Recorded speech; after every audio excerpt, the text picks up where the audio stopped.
معزز سامعین حضرات،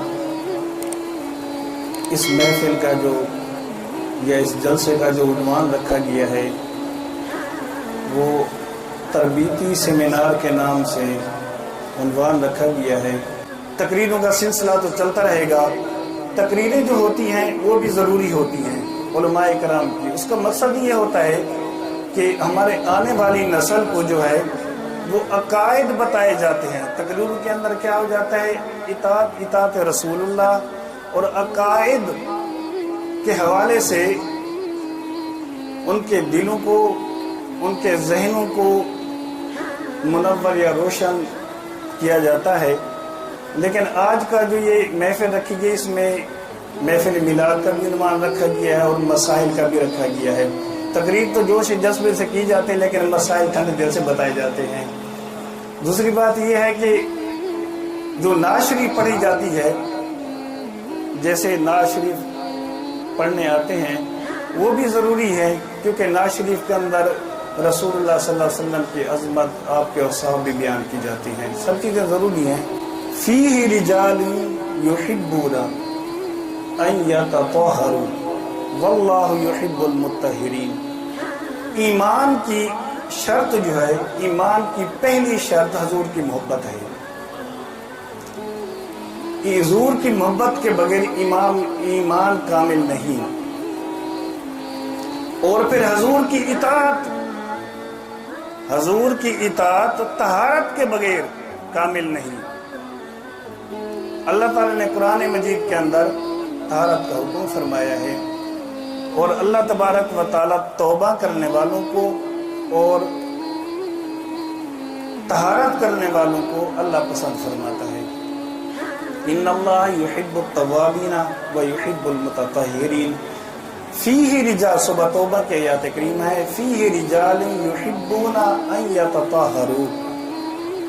جو ستھرا ہونا چاہتے ہیں، اب غور کریں، جو ستھرا ہونا چاہتے ہیں، آپ اور ہم سب جب اللہ اس کے رسول کے تابع دار ہیں تو پھر کون ایسا بندہ ہے جو نہیں چاہتا کہ میں ستھرا نہ رہوں؟ کوئی چاہتا ہے کہ میں گندا رہوں؟ ہر آدمی کی خواہش ہے میں ستھرا رہوں۔ تو اللہ فرماتا ہے ان ستھرے لوگوں سے میں پیار فرماتا ہوں، ان ستھرے لوگوں سے میں پیار فرماتا ہوں۔ جب تک ہم اپنی صاف ستھرائی ظاہری باطنی طہارت حاصل نہیں کریں گے تو پھر اللہ تبارک و تعالیٰ کی بارگاہ میں مقبول بھی نہیں ہو سکیں گے۔ اللہ تعالیٰ نے قرآن مجید کے اندر فرمایا، یا ایھا الذین آمنوا، سورہ مائدہ کی آیات کریمہ ہے، آیات نمبر 6 ہے، یا ایھا الذین آمنوا، اے ایمان والو۔ یہاں مخاطب ایمان والوں کو کیا گیا ہے کیونکہ جو اللہ اس کے رسول کے تابع دار ہیں، اللہ کی اطاعت کرنے والے ہیں، اللہ کی تابعداری کرنے والے ہیں، ان کو کہا گیا ہے۔ بے ایمان تو ویسے ہی بے ایمان ہیں۔ یا ایھا الذین آمنوا، اے ایمان والو، اذا قمتم الی الصلاۃ، جب تم نماز کے لیے کھڑے ہونا چاہو، کیونکہ اللہ کی یہاں عبادت کی جا رہی ہے، اور عبادت کی بنیاد کیا ہے؟ طہارت ہے۔ عبادت کی بنیاد کیا ہے؟ طہارت ہے۔ طہارت کے بغیر عبادت نہیں، اور حلال کمائی کے بغیر صدقہ جائز نہیں۔ تو فرمایا، یا ایھا الذین آمنوا اذا قمتم الی الصلاۃ، جب تم نماز کے لیے کھڑے ہو جاؤ، فاغسلوا وجوہکم، پھر اپنے چہروں کو دھو لو، وایدیکم الی المرافق، پھر اپنے کوہنیوں سمیت ہاتھوں کو دھوو، وامسحوا برؤوسکم، پھر مسح کرو سر کا۔ تو اس آیات کریمہ کے اندر وضو کا حکم ہوا ہے۔ وَأَرْجُلَكُمْ إِلَى الْكَعْبَيْنِ، پھر اپنے پاؤں کو ٹخنوں تک دھو لو۔ تو اس آیات کریمہ کے اندر وضو کا حکم دیا گیا ہے۔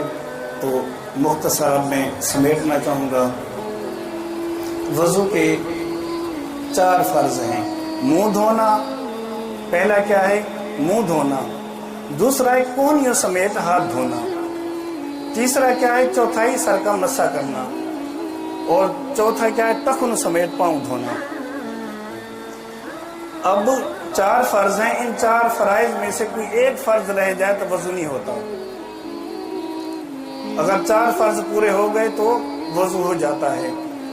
اور منہ دھونا یعنی پیشانی کے بالوں سے لے کے حلق کی ہڈی تک اور ایک کان کے لو سے دوسرے کان کے لو تک منہ دھونا اور کونیوں سمیت ہاتھ دھونا۔ چوتھائی سر کا مسح کرنا اور ٹخنوں سمیت پاؤں دھونا۔ یہ ہو گئے فرض۔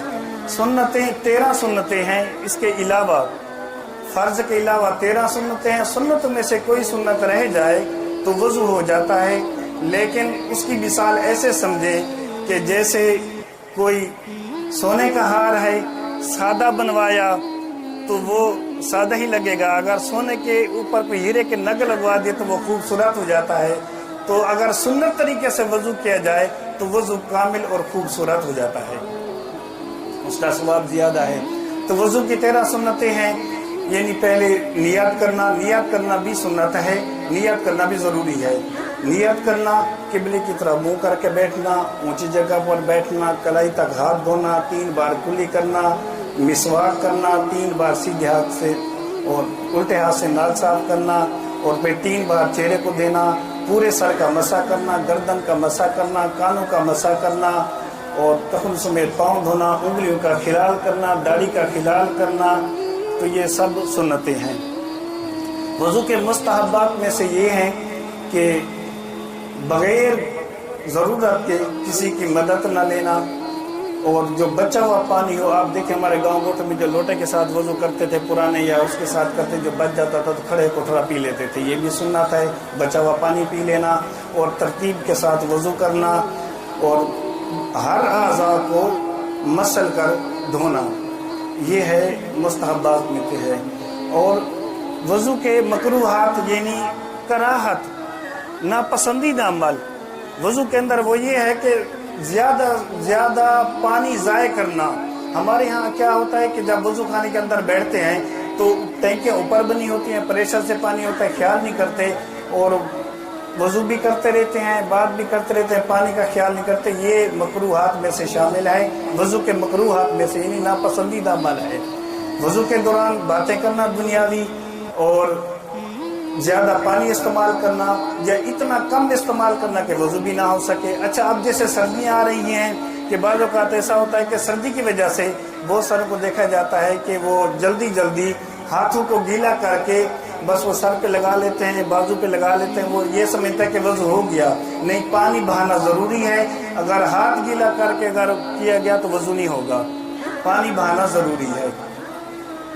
یہ تو میں نے وضو کس چیز سے ٹوٹ جاتا ہے کہ ٹیک لگا کے سو جانا، کسی دیوار کے ساتھ تکیے کے ساتھ ٹیک لگا کے سو جانا، یا نشہ کرنا، اتنی نشے کے اندر بے ہوش ہو جانا کہ پتہ نہ چلے، یا پھر جیسے عام صف کے اندر کوئی نمازی وضو کر کے بیٹھتا ہے اور اس کو نیند آ جاتی ہے، اگر ہلکی سی بھی نیند کے اندر ہلا تو وہ تو وضو نہیں ٹوٹتا، اگر زیادہ زمین تک جا لگا تو پھر اس میں بھی علماء فرماتے ہیں وضو ٹوٹ جاتا ہے۔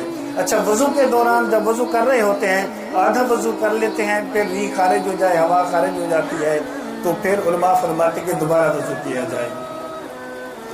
خون یا پیپ جسم کے کسی حصے سے نکلے اور اسی جگہ پر چمکتی رہے، اپنی جگہ نہ چھوڑے تو علماء فرماتے ہیں وضو نہیں ٹوٹتا، اگر اپنی جگہ چھوڑ دے، بہہ جائے تو اس صورت میں بھی وضو ٹوٹ جاتا ہے۔ یہ تو ہوا چلو وضو کے میں نے چند مسائل عرض کیے ہیں، اور وضو کی فضیلت یہ ہے کہ حضور نبی کریم صلی اللہ علیہ وسلم نے فرمایا، حضرت ابو ہریرہ رضی اللہ تعالیٰ اس کے راوی ہیں، حضور نے فرمایا کہ بروز قیامت میرے امتی کچھ ایسے ہوں گے کہ جن کے ہاتھ پاؤں چاند کی طرح چمکتے ہوں گے۔ تو صحابہ نے عرض کیا رسول اللہ یہ کون لوگ ہوں گے؟ حضور نے فرمایا کہ میرے وہ امتی ہوں گے جو وضو با وضو رہتے ہوں گے۔ ایک حدیث مبارک یہ بھی ہے، جو شخص دن رات وضو کرتا ہے یا وضو سے رہتا ہے، اللہ تعالیٰ اس کو ہر آفت اور مصیبت سے محفوظ رکھتا ہے، اور اگر اس میں موت ہو جائے، وفات ہو جائے تو اللہ تعالیٰ اس کو شہادت والا درجہ عطا فرماتا ہے۔ ایک اور حدیث کے اندر بھی ہے کہ جب بندہ وضو کرتا ہے تو جتنا وضو کے اندر اعضاء دھلتے ہیں اتنا ہی ہر اعضاء کے اللہ تعالیٰ گناہوں کو معاف فرما دیتا ہے۔ اب میں عرض کرتا ہوں کہ چند غسل کے مسائل، جب غسل فرض ہو جائے تو غسل کے 3 فرض ہیں کہ اگر جیسے رمضان ہے تو خالی منہ کے اندر منہ بھر کے کلی کرنا اور منہ کے اندر پانی کو چلانا تاکہ کوئی جگہ خالی نہ رہے. اگر روزہ نہ ہو تو غرارے کرنا, 3 مرتبہ غرارے کرنا, 3 مرتبہ ناک کے اندر پانی ڈالنا, اتنا سانس کے ساتھ اوپر چڑھائیں کہ نرم ہڈی تک پہنچ جائے. تیسرا فرض یہ ہے کہ پورے جسم پر پانی بہا دینا. یہ تو ہے 3 فرض, اس میں سے کوئی ایک چیز بھی رہ جائے تو غسل نہیں ہوتا. اس کا سنت طریقہ یہ ہے کہ پہلے سنت, اب غسل کی سنتیں سمجھیں.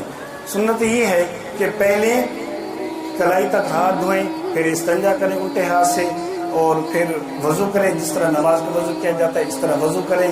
پھر پورے جسم پر 3 بار پانی بہائیں سر سے, پھر 3 بار سیدھے کندھے کی طرف, 3 بار الٹے کندھے کی طرف. آخر میں اگر کچی مٹی پر کھڑے ہیں تو آخر میں پاؤں دھوئیں, اگر پکی جگہ پر ہیں یا چوکے وغیرہ پر کھڑے ہیں تو وہ بھی آپ پہلے ہی وضو کے ساتھ آپ پاؤں دھو سکتے ہیں.